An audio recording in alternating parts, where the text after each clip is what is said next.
Hi, this is Will Potter. I'm the Marsh Visiting Professor of Journalism at the University of Michigan, and I wanted to thank you all for joining us for another teach out that U of M created on fake news.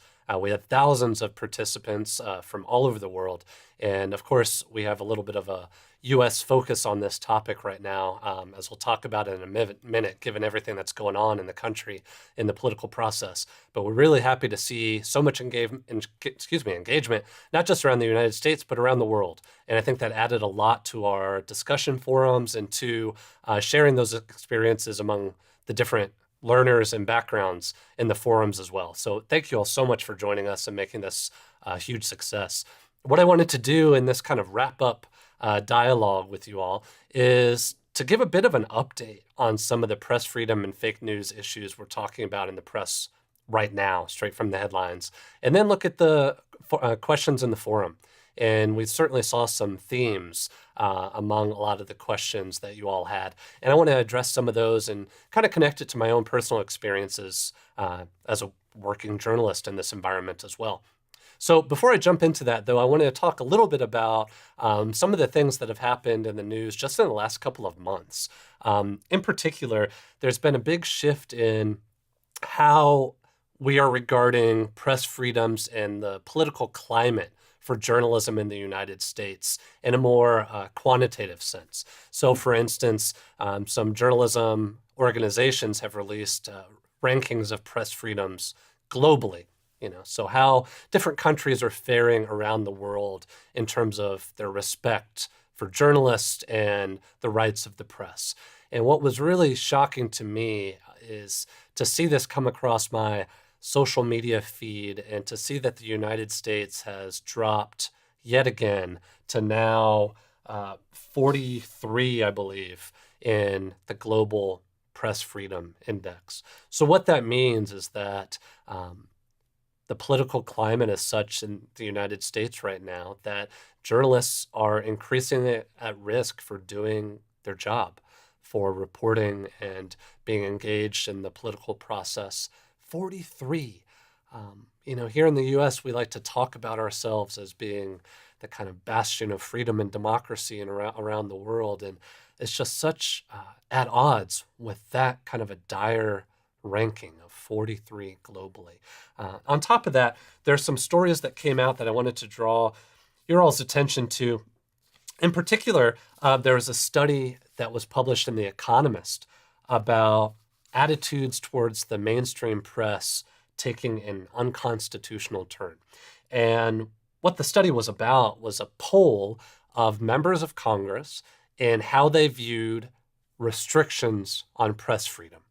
And in particular, this is what really stood out to me, that of those polled, a majority, these are members of Congress, favored restricting the rights of media outlets who publish articles and material that is too critical of the administration. So let that sink in for a moment. These are not everyday people. This is not a partisan poll. This is looking at our elected officials and they're changing ideas about what is possible in terms of restricting the freedoms of journalists and the First Amendment in the United States. And it's not just lip service either. President Trump, in one of his many tweets, he's been talking a lot about fake news and calling the press the enemy of the people. And that certainly was part of the inspiration for this teach out that we created at U of M. But that adversarial tone has been escalating as well. And an example of that from a couple of months ago, the president tweeted, the failing New York Times has disgraced the media world, gotten me wrong for 2 solid years, change libel laws, ? And I bring this up because this is an issue that came up in the discussion forums as well. Some of you all raised the issue of, well, is libel and slander a way of going after some of this fake news? And to provide a bit of context from the journalist perspective here, we got to remember that those protections and that incredibly high standard of what can be regulated and censored in that way is there for a reason. And it's there to prevent people in power, including the president or corporations like United Airlines, you all mentioned in the forums, and others from using those laws and their political might and their economic resources and their teams of lawyers to crack down and censor critical media. And so, even though obviously we're doing this teach out because fake news is a massive problem right now, um, going after libel laws, especially in the context of the New York Times, we're not even talking about bloggers or fake news. We're talking about some of the premier media outlets in the world. It's quite chilling. And there's no other way to say it. I mean, as a journalist working in this sphere, it's scary to see this. And it's something I didn't really expect to see in my lifetime or in my career as a journalist. In addition to that, there's some, I think, some very close to home updates in the news here in Michigan. There is, the congressional inquiry underway investigating the role of Russia and potentially people in the United States and in the Trump campaign facilitating advertising buys. And in particular, CNN had a report talking about these Russian-linked Facebook ads targeting Michigan and Wisconsin voters. So zooming in on areas of the country where it could shift the election. And on top of that, targeting Michigan and Wisconsin voters based on the beliefs of these ad creators that they can be swayed with anti-Muslim sentiments in particular. So in other words, we're seeing all of the themes we're talking about in this teach out play out in real time and having really dangerous implications for the health of our democracy. These are people buying ads that are being fed through social media to millions of people who are then inclined to click on them because they are confirming their own existing biases. Remember that confirmation bias that Josh and Brian in particular talked about in the teach out.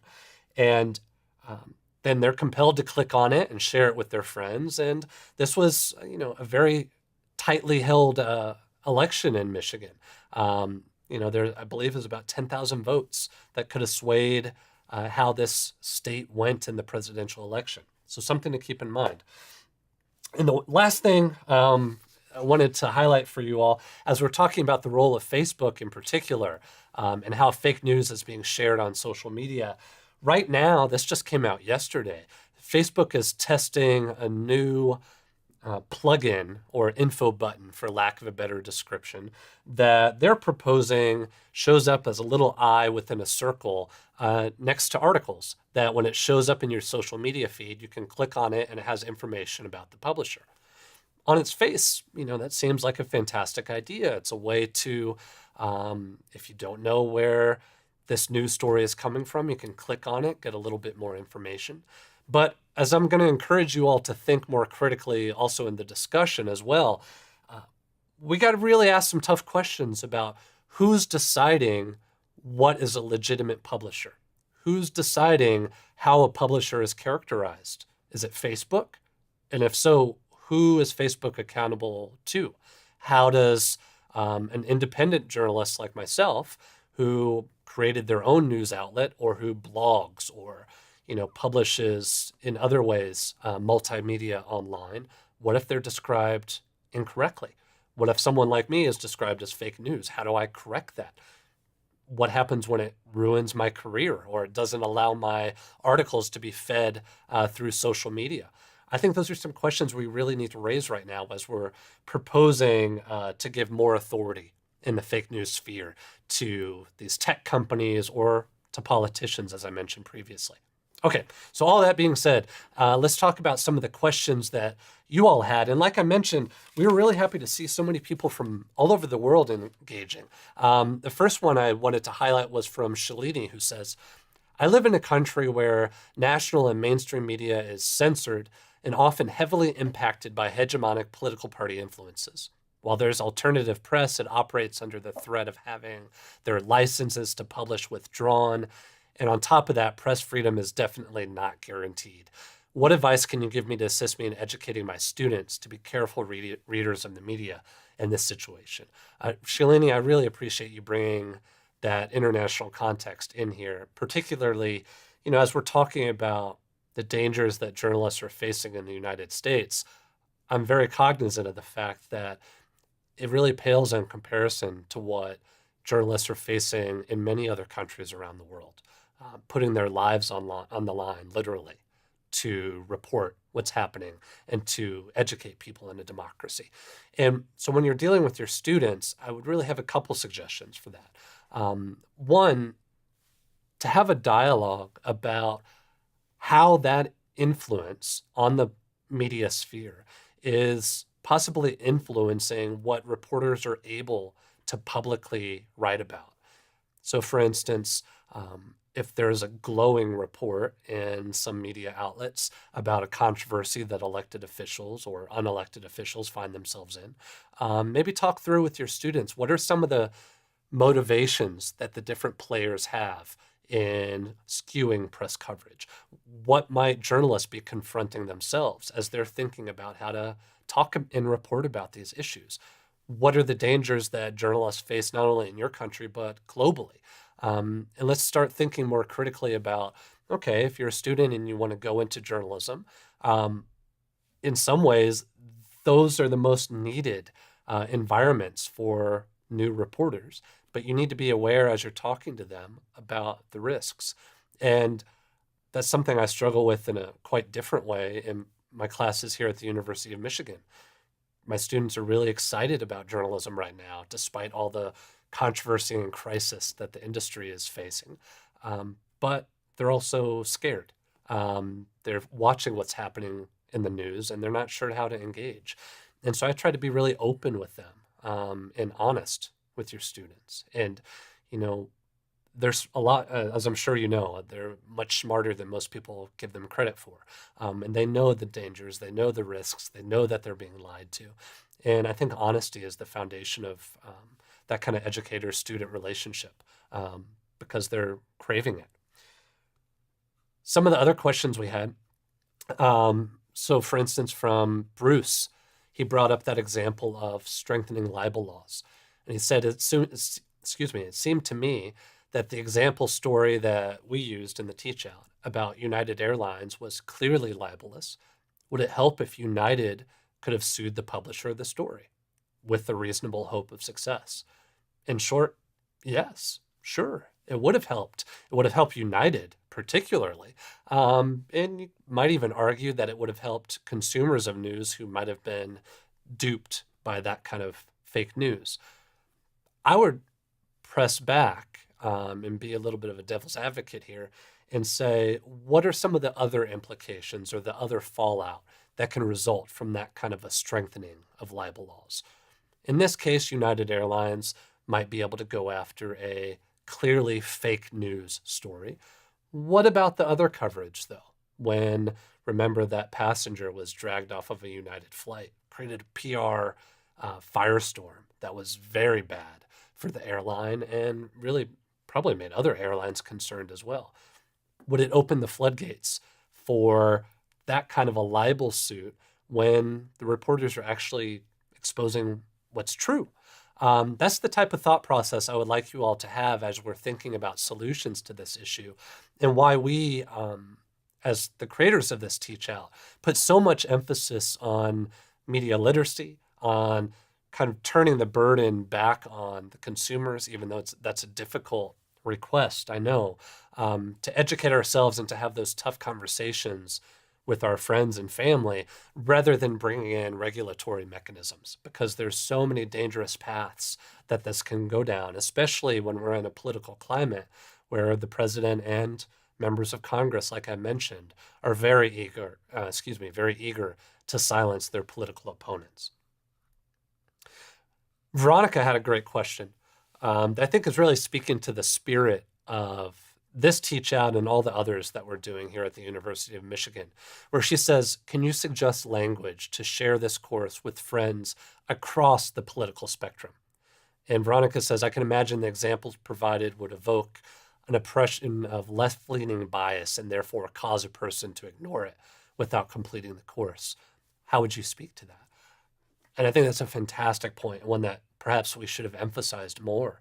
that this is not a liberal or conservative issue. This is not an issue for Democrats or Republicans. It's often being talked about that way in the press right now, and certainly on social media and in Congress, and this really divided, hyper-partisan environment. That term fake news is being used as a political weapon based on what your political beliefs are. I think we, as consumers of media, as teach out learners, and as journalists, have to be more restrained. And Veronica, what you're bringing up is exactly what we need to be doing. The language I would propose using as we're talking to friends and family, I grew up in rural Texas, so I am familiar with that need to reach across the political aisle. Talk about what our shared experiences are. We're all seeing this type of fake news on our feeds in different capacities. So maybe use that as a starting point about being humble and saying how, if there's an example of how you were confused about something you saw on your own feed, that way you're already explaining to the people you're talking about that you don't view yourself as exempt from this. None of us are exempt from it. We all have to be hyper vigilant. And I hope that would be a good foundational point that we can build off of. And maybe from there, we can talk a bit more critically, or you can talk with your friends and family about, what media outlets are you turning to? What are some of the problems with having a homogenous media diet and just relying on either Fox News or Huffington Post or MSNBC? And from there, I think we can kind of veer off wherever you all want to take the conversation, but start with humility, start with honesty, and then I think that's a foundation we can build off from there. Parita has what I think is a really tough question, in that she's speaking to media literacy. And in particular, she says, what is your opinion about when media literacy should be taught to students? In particular, what age? Should media literacy and source criticism be taken into curricula at various educational levels, or is it already included in the USA? It's a really tough question. I never had that growing up. I would imagine many of the folks around the world in this teach out didn't have a lot of that as you're growing up, especially at a grade school or elementary level. And I think that's something we can include at all levels of education. And we have plenty of experts in this topic at the University of Michigan, and I'm not as well versed in that area about pedagogy and how to go about this media literacy. But I can say, as a journalist and as someone who has taught younger students, college students, law students, everything in between, people are hungry and students are hungry to talk about this. And you're not going to speak about it in the same way with college students that you will with elementary. But with elementary students, for instance, when you see advertisements, how do you evaluate an advertisement that is trying to get, a second grader to go out and buy something? What about or get their parents to buy something, right? What's the language that's used? What are the claims that are being made in the ad? What are the visuals? What is the context? All of that stuff is going to translate to everything we're talking about in the fake news teach out. So you can talk to younger students with these core concepts without bringing in the more sophisticated elements, or without bringing in, contemporary headlines that might not be appropriate at that age. So I think there's a lot of ways, and maybe others could chime in with this in the discussion forums too. If you've had good successes or experiments working with younger students, how do you bring that in to your learning environment as well? Here's another one from Andri, if I'm pronouncing that correctly, another international question, speaking to censorship. In particular, she says, thank you for this teach out. In post-Soviet countries, there's a tendency when everybody thinks that he or she is aware of everything, especially older people who were born, grew up, and lived in the Soviet Union. They believe that they have a life experience, and that life experience helps them to distinguish between fake and true. And of course, they don't want to listen to anyone when they try to explain them not to trust something they saw on TV or on the internet. As a result, they believe in every ridiculous message, they say. For example, they blame Putin in every negative event, or in others want to praise Putin in every negative event. So how can you advise some people like this to be more engaged and to think more critically?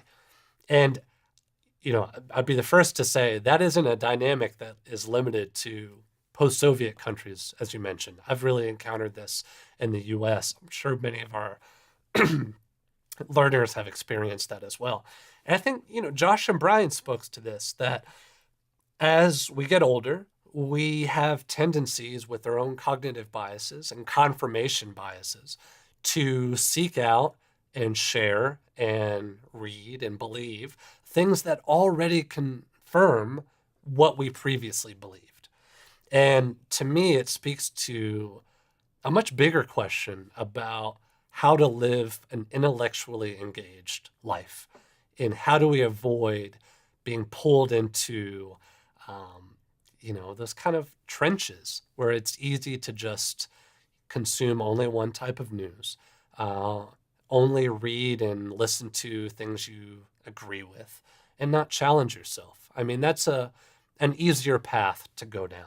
And the reason I decided to be a journalist is because it appealed to my sense of I want to live a life that's constantly challenging those things. And I think that we can do this as media consumers also. So, one way to speak about this with your friends or family might be, again, to speak to that shared desire of, you know, we have to step outside of our comfort zones and constantly press ourselves. Um, that's what the core of any healthy democracy has to be about. If we're not challenging ourselves, we can't expect anybody else to challenge us. Um, People in power don't want to do that. They want to give you information that's going to confirm what you already think, or if you disagree with them, they want to call it fake news. So that burden is up to us. And at the heart of it is, what type of a life do we want to live? How are we going to be engaged with the world around us, and how are we going to use information to make our lives more meaningful? Maury had a great question about, kind of connected to what I was saying about Facebook and that new plugin they're doing. Do news aggregators, and I would include with that social media, have any responsibility in presenting trusted news in our feeds?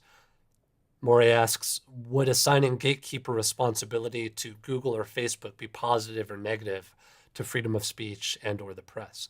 And Maury, I would suggest you to, if you have Netflix, there's a great documentary online right now by a friend of mine, Brian Knappenberger, that's won a bunch of awards, called Nobody Speak.